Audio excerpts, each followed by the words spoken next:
আজকে সকালবেলা ভাবলাম এই সবজি দিয়ে একটু ভাজাটা করি। এই সবজিটা হচ্ছে ওই যে যেটা ঝিঙে সবজি সেইটা।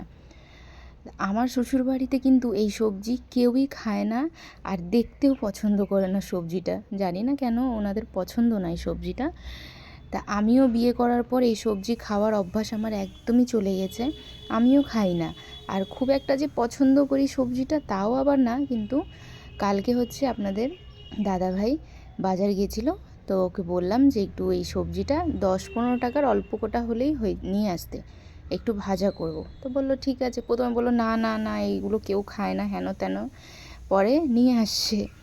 তা সকালবেলা সেটাকে কেটে হচ্ছে ফোড়নে কালো জিরে আর হচ্ছে কাঁচা লঙ্কা দিয়ে তার মধ্যে এই ঝিঙেটাকে দিলাম, হালকা একটু ভাজা ভাজা করে নিয়ে ওই মিনিট 2-4 মতন, তারপরে লবণ হলুদটা দিয়ে এবার ভালো করে মিক্স করে নিচ্ছি।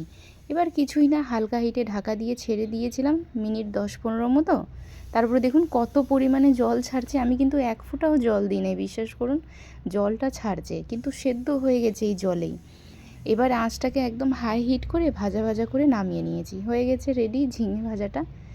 আর যেদিন পেঁয়াজ খাওয়া হয় সেদিনটা কিন্তু এটাতে পেঁয়াজ দিয়েও ভাজা ভাজা করি, জানেন।